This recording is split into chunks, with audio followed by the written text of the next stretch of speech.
ele vai fazer a sua genealogia até Jesus. Porque de Jesus está pronto. Né? Está pronto, Jesus ainda está pronto. Então ele vai buscar isso. Só que até onde você consegue, por exemplo, algumas famílias preservam as memórias, outras não. A minha família, por exemplo, guarda muito peixe, mas algumas famílias guardam. Então tem umas que vão até mais longe, outras que vão até mais perto, tá bom?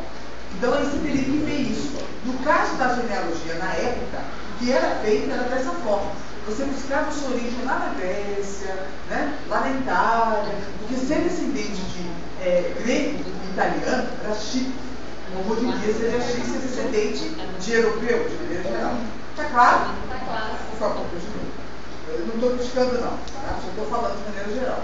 Toda família tem. Queiranga de onde pode, de repente eu sou chique. A minha família é napoleônica. Eu acho ótimo. Por favor, continue. Os países europeus quiseram que se fixassem as razões das reformas do nonsense que promoviam, e os cronistas eram lisonjeados pela realeza para justificarem seus crimes. É claro, se tinha um que era bastardo, era preciso fazer todo um processo para limpar essa pessoa para não chegar a ser rei. E os cronistas que conseguiam fazer isso, eles eram mais elogiados, certo?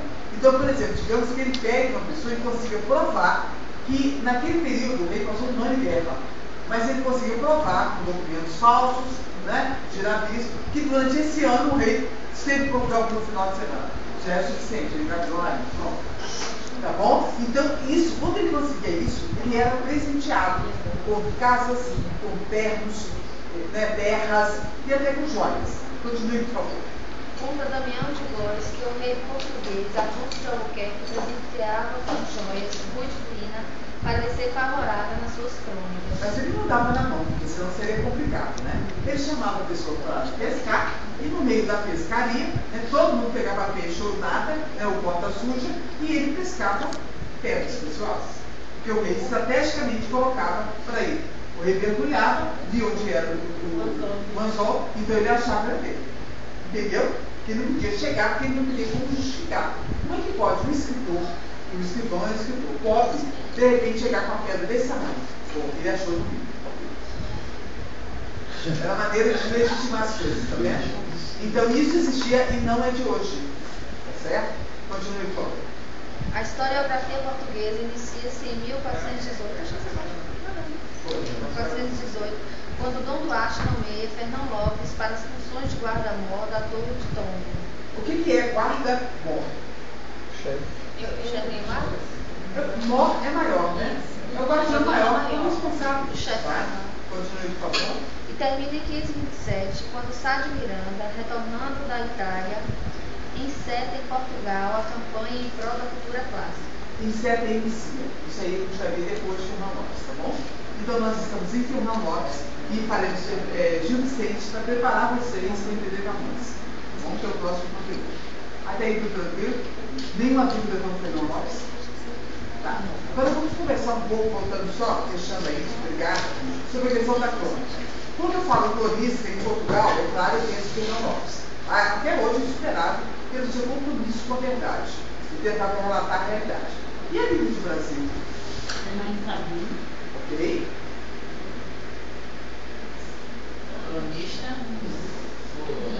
Cronista. Uma pessoa que conta um episódio de uma história. De Braga. Arnaldo Jabor. Quem vê então sabe que é um fantasma dizendo isso no Jornal Nacional também. A crônica é uma intervenção. É você contar a história do seu ponto de vista. Né? Então ele faz isso. Muitas vezes eu não concordo com ele, muitas vezes eu concordo. Então é o ponto de vista dele. Tá certo? Eu tenho que saber o que eu disse. Na sala. Mas eu concordo. Cronista, eu opinião cronista. Ele, por exemplo, ele passa uma noite em um evento e no dia seguinte ele conta o que ele viu, a maneira dele. Né? Como ele diz, eu assisti uma vez só no ônibus. Enquanto a filha de vinho e outra, né? Foi isso que ele falou. Ontem à noite no quintal encontrei senhora, não sei das coisas. Toda a crônica é assim. Foi sábado pela manhã que o vídeo estava estragado e o rapaz deixou dentro do ônibus, eu tive a oportunidade de ouvir. Porque normalmente eu estou dando aula no horário, mas parece bem interessante, já li também os textos de coisa. Quando na sala não tem ninguém que tem o hábito de contar histórias do seu ponto de vista, Todo mundo conta. todo mundo cria um ponto. Tudo bem? Por exemplo, numa briga de namorado, certo? Imagina, cada um conta de acordo com o seu ponto de vista. Briga entre irmãos, então, é uma beleza. Cada sempre se dá perigo, né? Por causa ela nem sequer me ouviu. Ela já veio logo tudo. incrível. Eu estava quieta no meu canto. Eu mesmo, minhas histórias, eu penso assim. Eu estava quieta no meu canto. Não foi pra outra. Eu sou a santa. A pessoa que me provoca, eu não faço nada. Então, o cronista é a pessoa que tem habilidade para ver uma cena e contar o acionamento. Assim são feitos os grandes líderes, os grandes políticos. E assim é desfeita a história. Desfeito o fato histórico. Por exemplo, numa situação, vamos supor, de fome na África, você vai lá, volta contando uma história. E aquilo passa a ser verdade para você e para as pessoas que estão em volta de você. Até que alguém falar para te desmentir, passam-se 4, 5, 6 gerações. Entendeu? Então existem muitos fatos na história que a gente teve muito tempo de verdade e hoje em dia está muito perto. Exemplo da história do Brasil mesmo. Outras cantos. Então você tem, de repente, dentro da história, coisas que foram inventadas e recriadas.